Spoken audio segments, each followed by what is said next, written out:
لأنفسنا ومن سيئات أعمالنا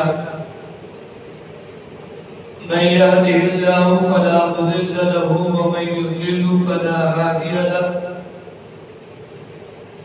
ونشهد أن لا إله إلا الله وحده لا شريك له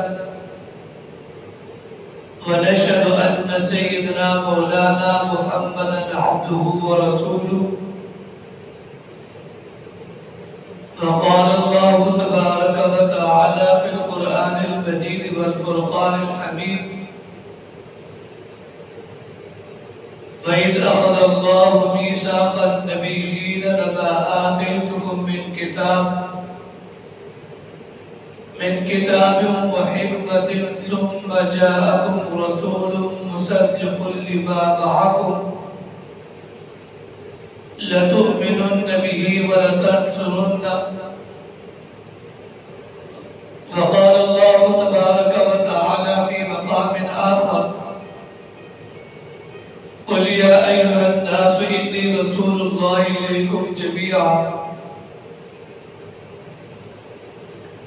وقال النبي صلى الله عليه وسلم إني عند الله مكتوب خاتم النبيين وإن آدم لمنجدر في طينتي صدق الله العظيم وصدق رسوله النبي الكريم ونحن على ذلك لمن الشاهدين والشاكرين والحمد لله رب العالمين.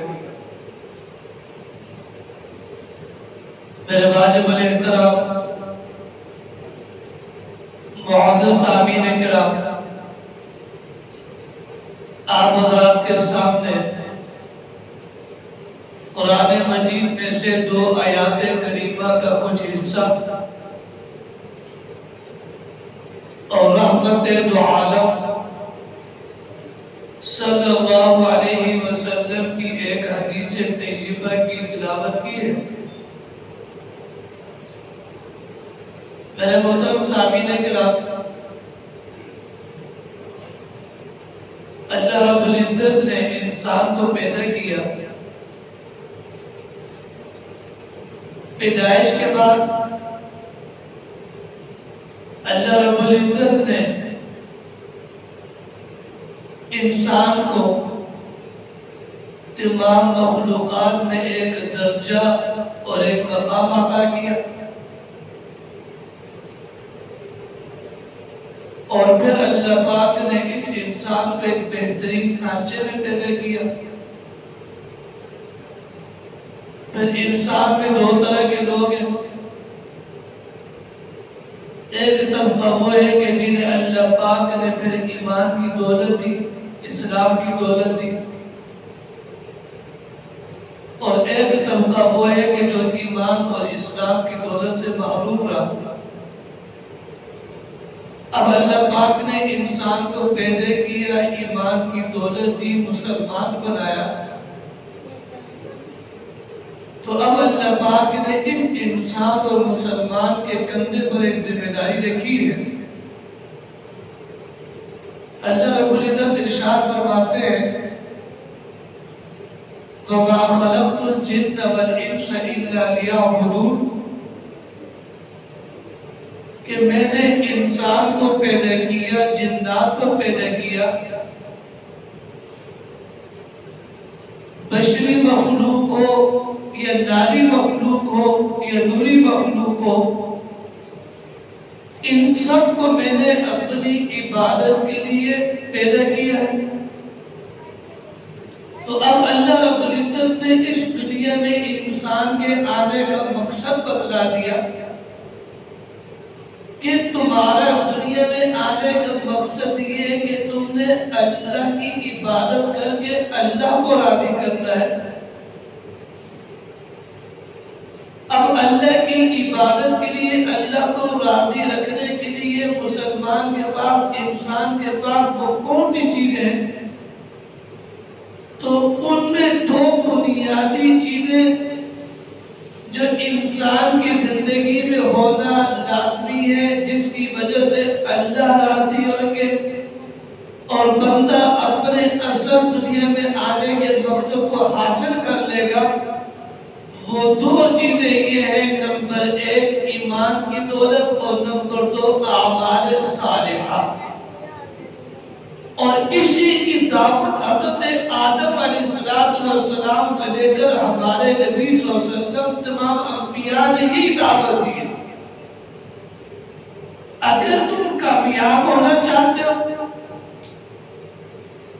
جنت کی نعمت سے مالا مال ہونا چاہتے ہو، تو نمبر 1 تمہارے پاس ایمان کی دولت ہونی چاہیے، اور نمبر 2 تمہارے پاس اعمال صالحہ نیک اعمال ہونے چاہیے۔ ایمان بھی ہوگا، اعمال صالحہ بھی ہوں گے، تو تب جا کر یہ بندہ انشاءاللہ دنیا میں بھی کامیاب ہوگا اور آخرت میں بھی کامیاب ہوگا۔ ایمان اللہ کے خزانے میں سب سے بڑی دولت ہے۔ ایمان سے بڑھ کر دولت کوئی نہیں ہے۔ ایک انسان کے پاس پہننے کے لیے کپڑے نہ ہو، کھانے کے لیے روٹی نہ ہو، اور سر چھپانے کے لیے مکان نہ ہو، لیکن اس بندے کے پاس ایمان کی دولت موجود ہے اور کوئی نعمت نہیں، بھوکا ہے، غریب ہے، فقیر ہے، یتیم ہے، بے سہارا ہے، لیکن اس بندے کے پاس ایمان کی دولت موجود ہے، تو یہ ایمان کی دولت رکھنے والا مسلمان انسان یہ دنیا کا سب سے بڑا مالدار اور کامیاب انسان ہے، اور یہ آخرت کا بھی سب سے بڑا مالدار اور کامیاب انسان ہے۔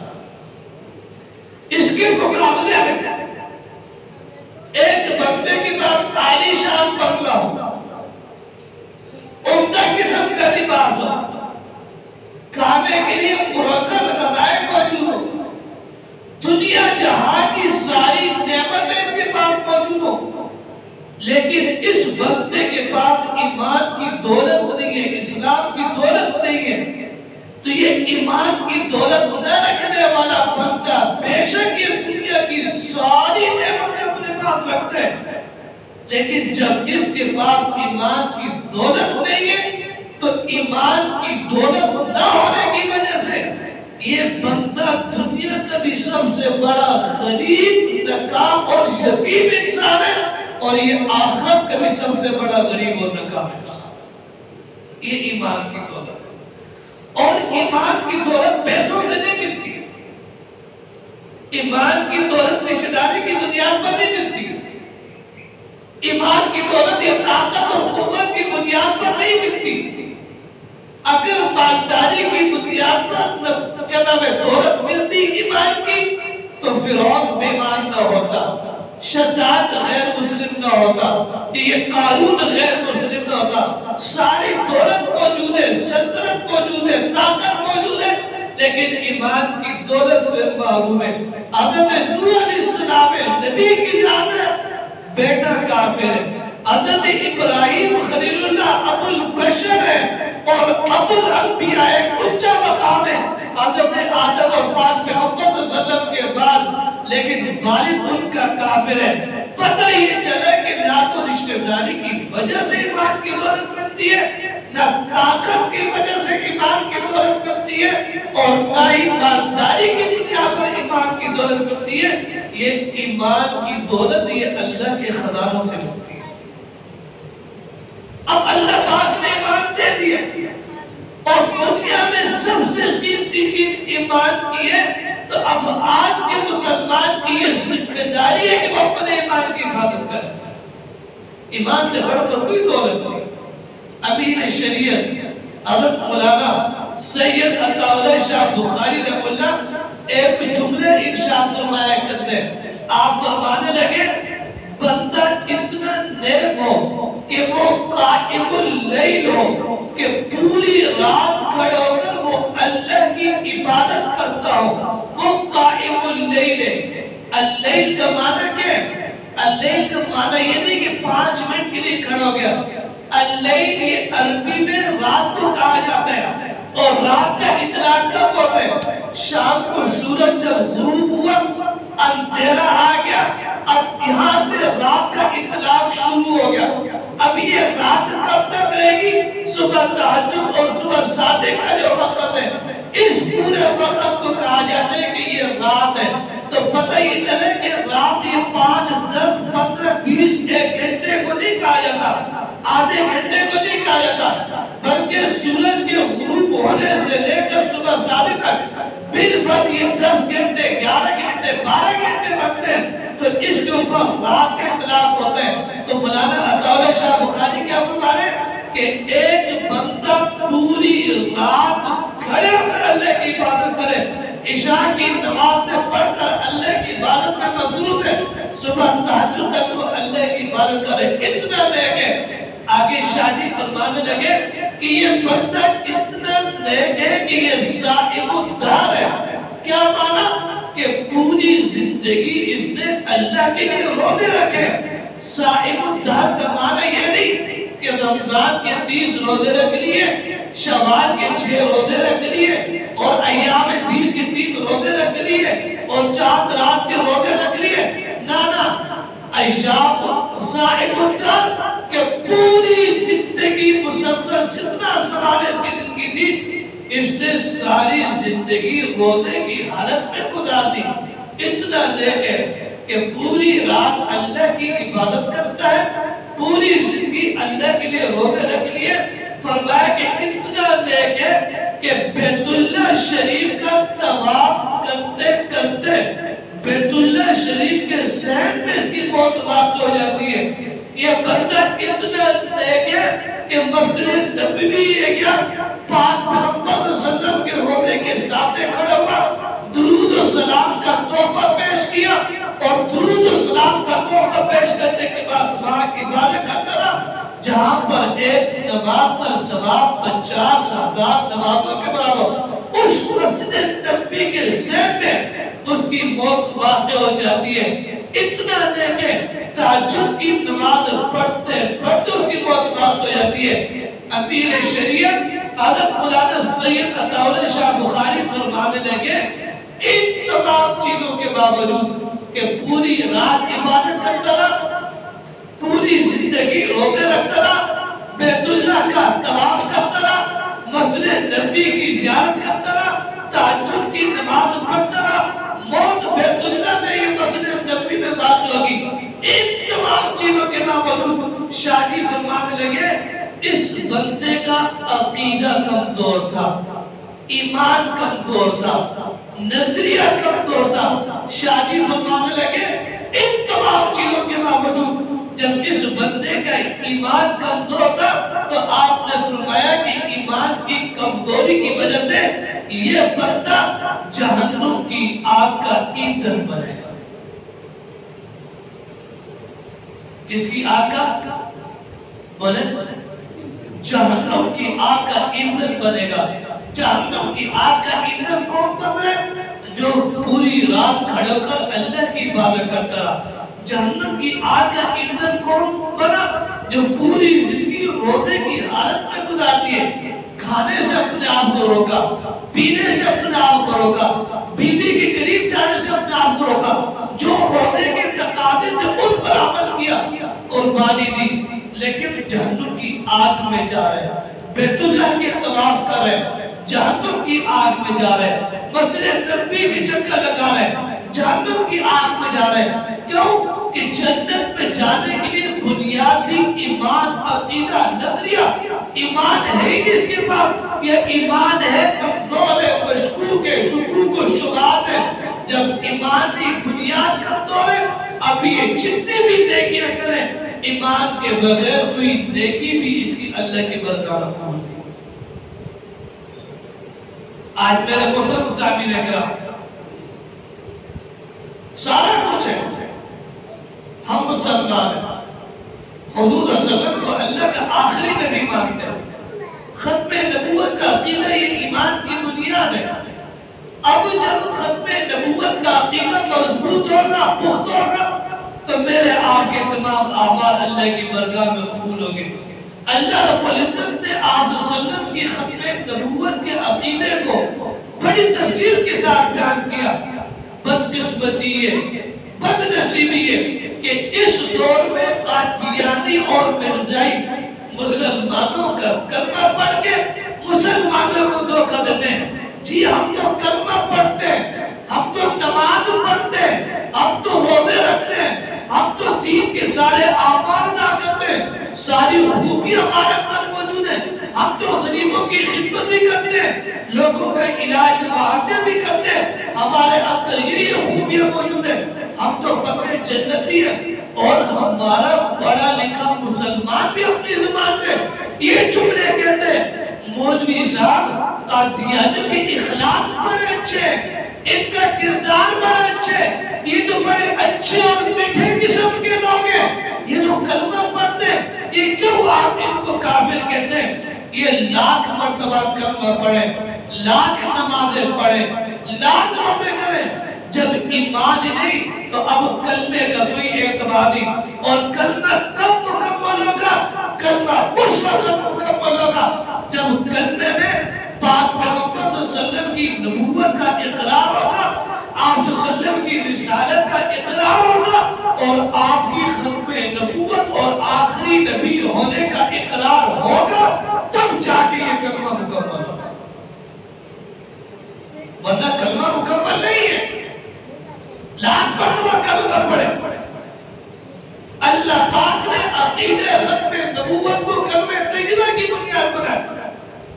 آپ علماء کرام سے کلمہ شریف کا ترجمہ سنتے رہتے ہیں، لا الہ الا اللہ، اللہ کے علاوہ کوئی معبود نہیں، صرف اللہ ہی معبود ہے، محمد رسول اللہ، محمد صلی اللہ علیہ وسلم اللہ کے رسول ہیں،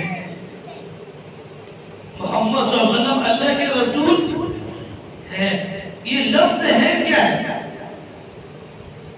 یہ تو عقیدہ ختم نبوت ہے۔ ایک بندہ ہے کہ میں کلمہ پڑھتا ہوں اور آپ کے سامنے پڑھتا بھی ہے، بار بار پڑھتا ہے، سارے کچھ کرتا ہے، لیکن وہ کہتے ہیں کہ میرے نزدیک اس کا ترجمہ ہی ہے کہ محمد اللہ کے رسول تھے۔ کلمہ پڑھ رہا ہوں، کرنے کا انکار نہیں۔ وہ جو باموں کے پاس موٹے دانوں والی تصویر نہیں ہوتی، وہ گلے میں ڈال کر پورا دن لگے ہوئے لا الہ الا اللہ محمد رسول اللہ، لا الہ الا اللہ محمد رسول اللہ، کلمہ پڑھ رہے ہیں، لیکن وہ کہتے ہیں ترجمہ میں اس کا یہ کرتا ہوں کہ محمد اللہ کے رسول تھے۔ آپ بتلائیں کہ اب اس کے کلمے کا کوئی اعتبار ہے؟ بولیں اس کے کلمے کا کوئی اعتبار نہیں۔ کیوں کہ کلمے کا ترجمہ یہ کہ محمد اللہ کے رسول ہیں، یہ لفظ ہے عقیدہ ختم نبوت کو بیان کرتے ہیں۔ آپ رسول تھے، آپ رسول ہیں، اور قیامت تک کے لیے پاک پیغمبر صلی اللہ علیہ وسلم پوری انسانیت کے لیے نبی اور رسول رہیں گے۔ آپ کی نبوت چلے گی قیامت تک کے لیے، آپ کی رسالت چلے گی قیامت تک کے لیے، آپ کا ہی دین چلے گا قیامت تک کے لیے، آپ کی ہی شریعت چلے گی قیامت تک کے لیے، آپ کی ہی امت چلے گی قیامت تک کے لیے۔ یہی عقیدہ ختم نبوت ہے کہ اللہ پاک نے ہمارے نبی کی نبوت کو قیامت تک کے لیے باقی رکھا۔ جب آپ کی نبوت قیامت نہیں بلکہ بگانے روشن جنت ہم آخری وقت تک حضور کی نبوت چلتی رہے گی۔ جب تک حضور کی نبوت چلتی رہے گی تب تک یہ دین، شریعت، مذہب، امت، قرآن، تعلیم، شریعت، یہ سب کچھ پاک پیغمبر صلی اللہ علیہ وسلم کا چلے گا۔ اسی کو کہتے ہیں عقیدہ ختم نبوت۔ یہ عقیدہ ختم نبوت۔ یہ کوئی بندہ کہ میں کلمہ تو پڑھتا ہوں، میں ترجمہ یہ کرتا ہوں کہ محمد اللہ کے رسول ہیں، لیکن وہ ساتھ کہتے ہیں کہ محمد رسول اللہ کے مفہوم میں ایک معنی یہ بھی شامل ہے کہ محمد صلی اللہ علیہ وسلم بھی اللہ کے رسول ہیں، اور آپ کے ساتھ مرزا غلام قادیانی وہ بھی نبی اور رسول ہیں۔ کلمہ بھی پڑھ لیا، ترجمہ بھی کر لیا، لیکن کہتے ہیں کہ اس کے مفہوم میں تھوڑی زیادتی کرنی پڑے یہ آتی ہے کہ مرزا غلام قادیانی بھی اس میں شامل ہے. اب کوئی بدبخت آدمی مرزا قادیانی کو یا کسی اور جھوٹے مدعی نبوت کو کلمہ طیبہ کے مفہوم میں داخل کرے، وہ کلمہ بھی پڑھے، کلمے کا ترجمہ بھی کرے، لیکن ساتھ میں پنچر بھی میں لگائے کہ اس مفہوم میں مرزا شامل ہے، فلاں شامل ہے، فلاں شامل ہے، وہ بھی نبی ہے، تو آپ بتائیں اب اس کے کلمے کا اعتبار ہوگا؟ اس کے کلمے کا کوئی اعتبار نہیں. تو اس لیے میرے محترم صاحب کا ان باریکیوں کو سمجھیے. قادیانی مسلمانوں کو دھوکہ دیتے ہیں. قادیانی کلمہ تو پڑھتے ہیں، نمبر ایک کلمے کے مفہوم میں زیادتی کرتے ہیں، نمبر دو جب میں آپ ہم مسلمان کلمہ پڑھتے ہیں، میرے نزدیک آپ کے نزدیک پوری امت مسلمہ کے نزدیک جتنی بھی دنیا کے اندر 1,57 کروڑ سے زائد مسلمان ہیں، جب یہ پوری امت مل کر کلمہ پڑھتی ہے تو ان سب کے نزدیک کلمہ میں محمد رسول اللہ سے مراد صلی اللہ علیہ وسلم وہ مکی، مدنی، عربی، ہاشمی، مطلبی، آمنہ کے دور یتیم محمد بن عبداللہ وہ ذات گرامی مراد ہوتی ہے. اور جب جناب نگر کا قادیانی کلمہ پڑھتے ہیں، وہ کلمہ پڑھ کر دنیا کے 1,57 کروڑ مسلمانوں کو دھوکہ دیتے ہیں کہ دیکھو میں ہم تمہارے سامنے کلمہ پڑھتے ہیں، کرنے کی وجہ سے تمہیں چاہیے کہ تم قادیانیوں کو مسلمان مانو. اس قادیانی نے مسلمان کو دھوکہ دیتے ہوئے کلمہ تو پڑھ لیا، لیکن جب کلمہ پڑھتے ہیں تو قادیانیوں کے نزدیک اس کلمے میں محمد رسول اللہ سے مراد وہ محمد عربی مراد نہیں ہوتے، محمد مدنی مراد نہیں ہوتے، محمد مکی مراد نہیں ہوتے، محمد ہاشمی مراد نہیں ہوتے، محمد مطلبی مراد نہیں ہوتے، آمنہ کے دور یتیم مراد نہیں ہوتے، سرور کونین مراد نہیں ہوتے، رحمت کو عالم مراد نہیں ہوتے. ان قادیانی بدبختوں کے نزدیک جب یہ کلمہ پڑھتے محمد رسول اللہ تو ان کے نزدیک اس سے مراد معاذ اللہ اور مرزا غلام قادیانی کی ذات ہوتی. کس کی ذات ہوتی؟ بولے جی قادیانی کلمہ پڑھتے ہیں لیکن ان کے نزدیک محمد صلی اللہ علیہ وسلم کو مرزا غلام قادیانی. ہمارا بولا بارہ مسلمان سیدھا سادہ مولوی صاحب نے تو جناب نگر کے قادیانیوں کو دیکھا، وہ تو کلمہ میرے سامنے پڑھ رہا تھا، مولوی صاحب کو تو قرآن پڑھتے ہیں، مولوی صاحب کو تو ہماری طرح نماز پڑھتے ہیں. یہ سب سے بڑا دھوکہ ہے. ختم نبوت ایمان کی بنیاد ہے. عقیدہ ختم نبوت کے مطابق اللہ پاک نے اعلان کر دیا کہ حضور کے بعد قیامت تک کے لیے نہ تو کسی نبی کی ضرورت باقی رہتی ہے اور نہ ہی کسی کو نئی نبوت دی جائے گی. نبوت کے سارے کمالات، نبوت کی ساری خوبیاں، نبوت کے سارے مراتب اللہ پاک نے پاک پیغمبر صلی اللہ علیہ وسلم کی ذات گرامی پر کامل کرتی ہے، مکمل کرتی ہے. میرا ایک سوال ہے، نبی کیوں آتے ہیں؟ نبی شریعت لے کر آتے ہیں، نبی دین لے کر آتے ہیں، نبی نئی تعلیم لے کر آتے ہیں، نبی مخلوق کو جہنم سے نکال کر جنت میں لے کر جانے کے لیے آتے ہیں، نبی انسانیت کو دین کی تعلیم دینے کے لیے آتے ہیں. حضرت آدم سے لے کر عیسیٰ تک انبیاء کرام تشریف لاتے رہے. ہر نبی کا دین اپنے دور کے اعتبار سے کامل تھا، لیکن جب پاک پیغمبر صلی اللہ علیہ وسلم تشریف لائے، اللہ پاک نے آپ کی ذات پر دین کو، شریعت کو، مذہب کو، اسلام کو کامل کر دیا، مکمل کر دیا. احکامات مکمل ہو گئے، حلال حرام کے اصول مکمل ہو گئے، سارے اصول، ضوابط، قاعدے، نظریات، دستور، منشور پاک پیغمبر صلی اللہ علیہ وسلم نے پوری امت کو دے دیا. اب اس کے بعد آپ بتائیں کہ پاک محمد صلی اللہ علیہ وسلم کے بعد کسی نبی کی ضرورت باقی رہتی ہے؟ جی بھئی کسی نبی کی ضرورت کیا باقی رہتی ہے؟ ایک بندہ سورج کی روشنی کے سامنے یہ لائٹ جلا کر بیٹھ جائے، ایک بندہ میدان روڈ پر سورج کے ہوتے ہوئے ابھی اس وقت کوئی بندہ باہر مسجد کے سیر میں موبائل کی لائٹ جلا کر بیٹھ جائے اور وہ لائٹ جلائے، آپ اس سے پوچھو کہ کیا کرو، وہ کہے گا میں موبائل کی لائٹ جلا کر روشنی حاصل کروں۔ اب کتنی روشنی باہر موجود ہے، سورج کی روشنی موجود ہے، اب اس سورج کی روشنی کے سامنے بھی بندہ موبائل کا ٹارچ جلا کر بیٹھ جائے، آپ بتائیں ایسے بندے کو آپ عقل مند کہیں گے یا بیوقوف کہیں گے؟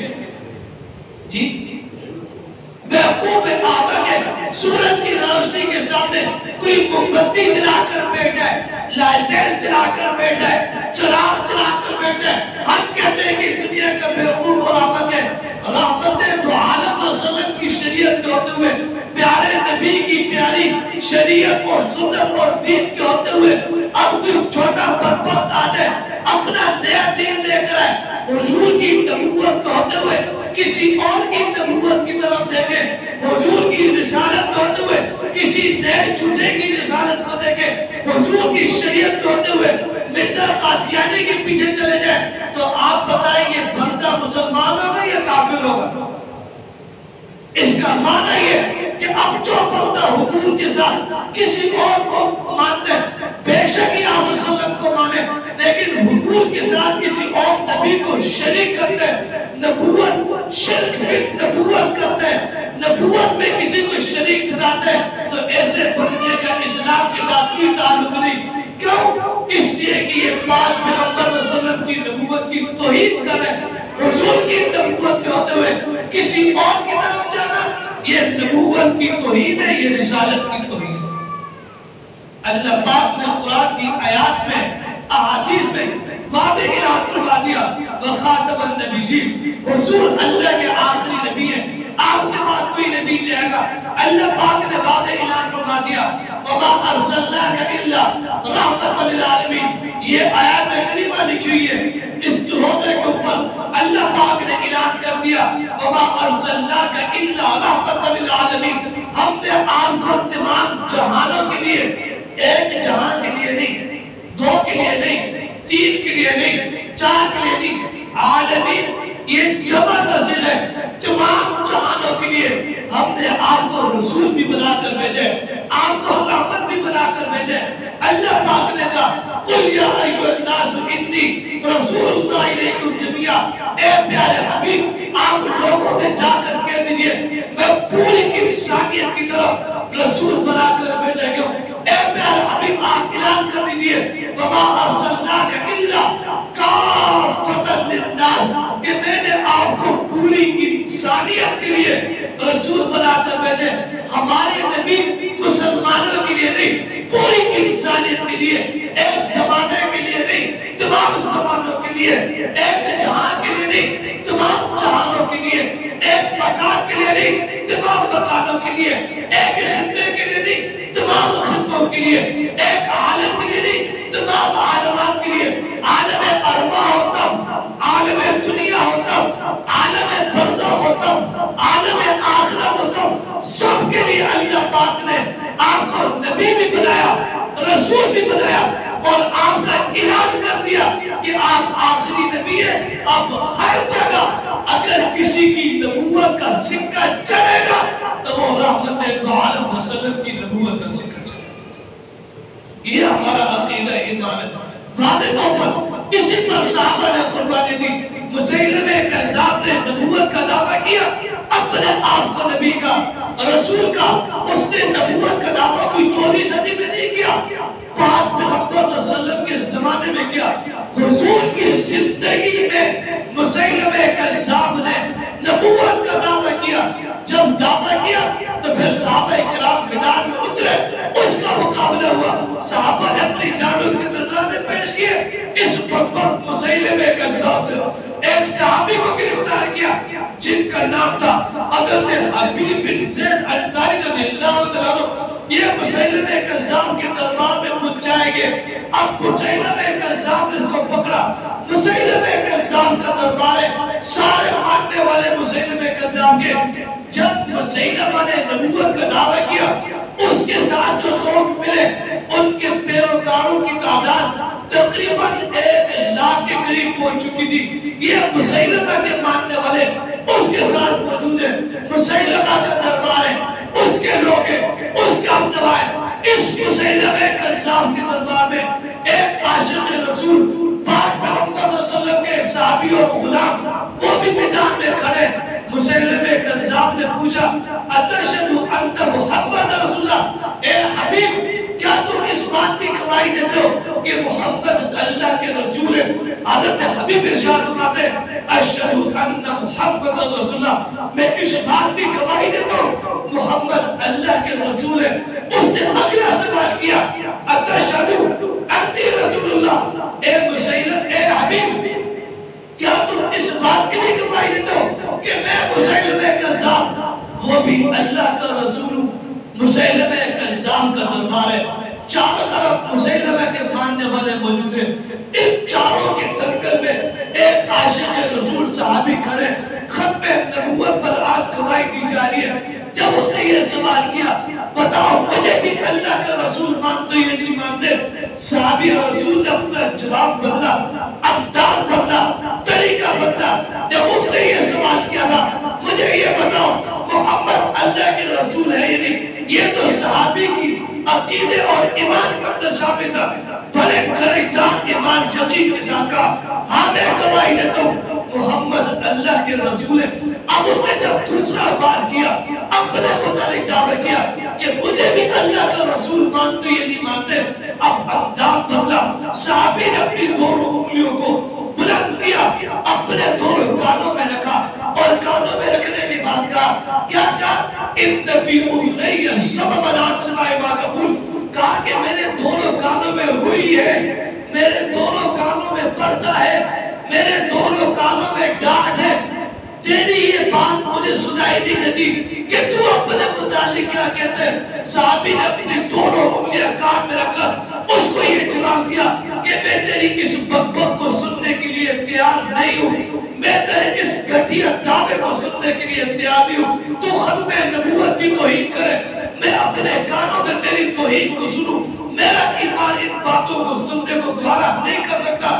مسیلمہ کذاب کہنے لگا اتسمعوا ھذا ولا تسمعوا ھذا، جب محمد رسول اللہ کی نبوت کی بات کرتا ہوں وہ تو تمہیں سنائی دیتے ہیں، اس کا تو تم جواب دیتے ہو، جب میں اپنی نبوت کی بات کرتا ہوں پھر تم کہتے ہو کہ میں بہرا ہوں، میں گنگا ہوں، مجھے کوئی سنائی نہیں دیتا۔ اس صحابی رسول نے کہا اچھا تمہارا دعویٰ اس لائق ہے کہ وہ سنا ہی رہ جائے، یہ سننے کے قابل ہی نہیں ہے، اگر سن دیا ایمان ختم میں پڑ جائے گا۔ مسیلمہ کذاب آنکھ بھگولا ہوا جیش گیا، غصے میں آیا، باولا پر کا دورہ اس کو پڑا، اپنے جلاد کو حکم دیا اس صحابی کے جسم کے ٹکڑے ٹکڑے کیے جائے۔ اب جلاد آیا، اس صحابی رسول کے سیدھے ہاتھ کو کلائی سے کاٹا گیا، بائیں ہاتھ کو کاٹا گیا، پھر کونی سے کاٹا گیا، پھر کونی سے کاٹا گیا۔ آپ تاریخ کی بڑی بڑی کتاب اٹھائیں، اس میں آپ کو یہ الفاظ ملیں گے فقط مسیلمۃ حُسْوًا، وہ ایک ایک حجب کاٹتا چلا گیا۔ صحابی رسول کے جسم کے ٹکڑے ہو رہے، ہاتھ کے ٹکڑے ہو گئے، پاؤں کے ٹکڑے ہو گئے، پیٹ کو کاٹ دیا، گردن کو کاٹ دیا، آخر میں زبان رہ گئی، زبان کو بھی کاٹ دیا۔ اس صحابی رسول نے ختم نبوت پر اپنے ایمان کی گواہی دیتے ہوئے کفر کے ماحول میں کھڑے ہو کر اپنے ٹکڑے کرا دیے۔ جب ایک پوچھ کرتا آنکھوں سے نظر آ رہے کہ جلاد کھڑے، آنکھوں سے دیکھ رہے اس کے ہاتھ میں تلوار ہے، خنجر ہے، آنکھوں سے اپنی موت کو آپ سامنے دیکھ رہے، اپنے جسم سے بہتا لہو دیکھ رہے، اپنے جسم سے گرتے ہوئے خون کے قطرے دیکھ رہے، اپنے جسم کے کٹے ہوئے لاشیں اور اعضاء کو دیکھ رہے۔ پتہ ہے کہ مجھے کیا سزا ملتی ہے، میں حضور کی ختم نبوت کی گواہی دیتے جاؤں گا، یوں جسم کے ٹکڑے ہوتے چلے جائیں گے۔ قبلہ آج ختم نبوت کی بات کرنا بڑا آسان ہے، آج عاشق رسول ہونے کا دعویٰ کرنا بڑا آسان ہے۔ میں نے ختم نبوت پر بات کر دی، آپ نے سنی، یہ باتیں کرنا بڑا آسان ہے۔ اس صحابی رسول سے جا کر پوچھو کہ جب کفر کا دربار لگا ہوا تھا، اپنی آنکھوں سے کٹتا ہوا عضو نظر آ رہا تھا، اپنی آنکھوں سے بہتا ہوا لہو جب دیکھ رہے تھے، اپنے آنکھوں سے اپنی موت کو سامنے دیکھ رہے، مجھ جیسا کوئی کمزور مولوی ہوتا ہیلے بہانے کرتا افتعارے کرتا اگر مگر چونکہ چنانچہ کی باتیں کرتا چلو ابھی جان چھڑا لو بعد میں دیکھی جائے گی وہ دیکھو صحابی رسول کا جسم کٹ گیا زبان بھی کٹ گئی پورا جسم قربان کر دیا لیکن ایک سیکنڈ کے لیے بھی مسیلمہ کذاب کے دعوے نبوت کو قبول نہیں کیا اپنی جان کا نذرانہ پیش کر اور ختم نبوت کے پہلے شہید اول شہید ہونے کا اعزاز حاصل کر کے ہر مسلمان کو یہ پیغام دے دیا کہ ختم نبوت کے لیے ہماری سنت پر عمل کرتے ہوئے اپنے جسم کے ٹکڑے کرا دینا جسم کو قربان کرا دینا لیکن کبھی بھی مسیلمہ کو یا کوئی بھی نبوت کا دعوے دار آ جائے اس کو کبھی بھی اللہ کا نبی تسلیم نہ کرے یہ ختم نبوت کے پیچھے قربانیوں کا ایک تسلسل ہے میں واقعات کی طرف چلا جاؤں بڑے واقعات ہیں 1200 صحابہ اکرام یمامہ کے میدان میں مسیلمہ کذاب کی ختم نبوت کی حفاظت کے مقابلے میں حضور کی ختم نبوت کی حفاظت کے لیے شہید ہوئے 700 حافظ قرآن صحابہ شہید ہوئے یہ امت کے ایک تسلسل ہے ہندوستان میں انگریز نے مرزا غلام قادیانی کو کھڑا کیا اس دن سے لے کر آج تک ہندوستانوں یا پاکستانوں چناب نگروں یا سندھ کا کندری ہو یا ہندوستان کا قادیانوں آپ کے بزرگوں نے پوری امت نے مل کر دیوبندی بریلوی اہل حدیث جماعت مقاصد میں فکر نے ختم نبوت کی حفاظت کے لیے ایک پلیٹ فارم پر متحد ہو کر قادیانیوں کا مقابلہ کیا یہ قادیانی ہمارے دشمن نہیں انہوں نے ہماری زمین پہ ڈال کے ڈالا حضور کی ختم نبوت کے باغی پاک محمد صلی اللہ علیہ وسلم کے دشمن اس پوری دنیا کے اندر اگر سب سے زیادہ توہین رسالت کسی بدبخت نے کی ہے آقا صلی اللہ علیہ وسلم کی شان میں گستاخی اگر کسی بدبخت نے اس 14 صدی کے اندر پوری تاریخ انسانیت کے اندر کی ہے تو وہ یہ بدبخت مرزا غلام قادیانی تھا اس نے کسی کو نہیں بخشا اللہ کی توحید کی حضور کی توحید کی صحابہ کی توحید کی قرآن مجید کی توحید کی اسی وجہ تھی تب جا کر پاکستان کے پارلیمنٹ نے 1974 کو قادیانی کو کافر قرار دیا میرے محترم صاحب قادیانی ہمارے نبی کے دشمن پاک محمد صلی اللہ علیہ وسلم کے دشمن اور میرے پاس آپ کے پاس اس دنیا کے اندر سب سے بڑا سہارا سب سے بڑی نعمت سب سے زیادہ قیمتی ہیرا اگر میرے پاس آپ کے پاس کوئی موجود ہے تو وہ رحمت دو عالم صلی اللہ علیہ وسلم کی ذات گرامی ہے حضور کی ذات کو چھوڑ کر میرے پاس آپ کے پاس کچھ بھی نہیں ہے ہم گناہگار ہیں خطاکار ہیں سیاہکار ہیں لیکن اتنا کہتے ہیں دنیا کی آخرت کی سب سے بڑی دولت حضور کی صورت میں ہمارے پاس موجود ہے حضور کی ذات پر بھونکا جائے قادیانی ختم نبوت پر حملہ کرے روضے رسول میں آرام فرما پاک محمد صلی اللہ علیہ وسلم کو روحانی تکلیف پہنچائے یہاں پر گستاخی کر کے آقا صلی اللہ علیہ وسلم کے دل کو زخمی کرے پھر ہمارا مسلمان قادیانی کے ساتھ کاروبار کرے قادیانی کے ساتھ لین دین رکھے قادیانی کے ساتھ معاملات رکھے ان کی شادی خوش کی غمی میں شریک ہو پھر آپ بتائیں میرے آپ کی کس عمل سے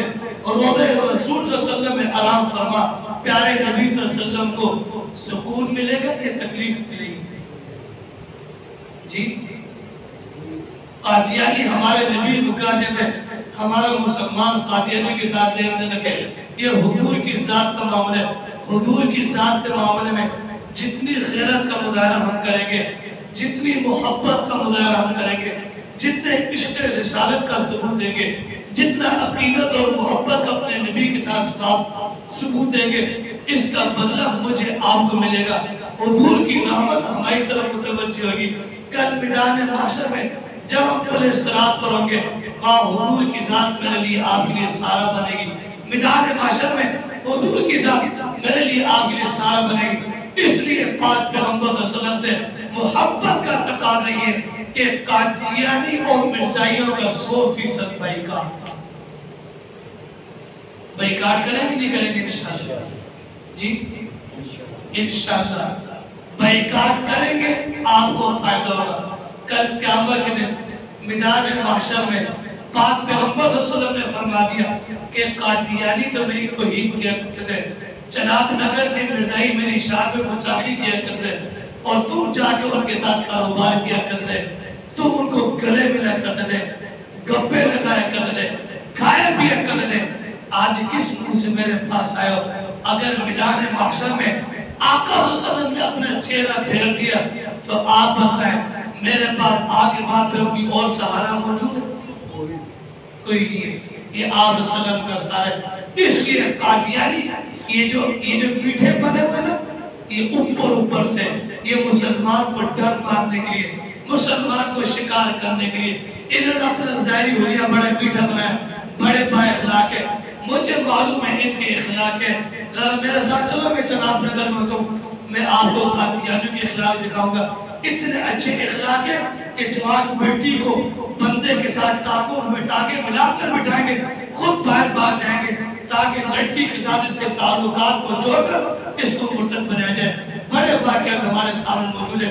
اب قادیانی کے بعد زندہ رہنے کے لیے، اپنے وجود کو باقی رکھنے کے لیے صرف دو چیزیں رہ گئی ہیں، میٹھی زبان اور ہمدردی۔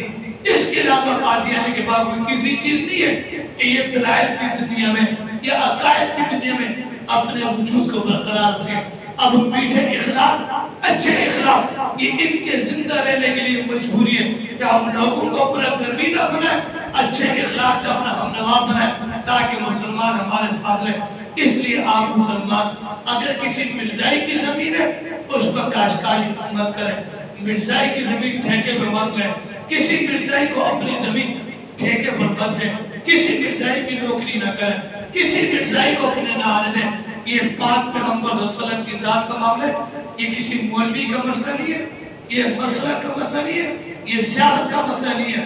ہم نے اپنے عقیدہ بیان کر دیا، کل ہر مسلمان میں پاک پیغمبر صلی اللہ علیہ وسلم کے سامنے کھڑا کر اس کا جواب دینا ہے۔ اللہ کرے ہم معصوم ہوں، اللہ پاک سے دعا ہے۔ قادیانی مسلمان، شہزاد جون، شہزاد بوتل، شہزاد اچار، شہزاد کیچپ، یہ شہزاد کمپنی کی جتنی مصنوعات ہیں یہ قادیانی ہیں، اس کا بریک آئٹ کیا کرے۔ شہزاد کمپنی قادیانی کا خرچہ برداشت کرتی ہے، ان کے جو جلسے ہوتے ہیں شہزاد کمپنی اٹھاتی ہے۔ جرمنی میں ایک بغدادیہ میں قادیانی کا سالانہ جلسہ شہزاد کمپنی تعاون کرتی ہے۔ شہزاد کمپنی کا مالک، اس کی خبر جناب نگر قادیانی کے قبرستان میں موجود ہے۔ وہی وہ ملعون مردود ہوئے، وہی مرزائی نے اس کی کنارہ بڑھایا۔ پکے قادیانی جو مسلمان شہزاد استعمال کرتے ہیں وہ قادیانیوں کے بیت المال میں ان کی مصنوعات استعمال کر کے چندہ جمع کراتے ہیں۔ قادیانی اسی چندے کو مسلمانوں کے خلاف ڈلاتے ہیں، اس کا بھی بائیکاٹ کریں۔ اللہ پاک جو کچھ کہا گیا، اللہ پاک مجھے آپ کو عمل کی توفیق عطا فرمائے۔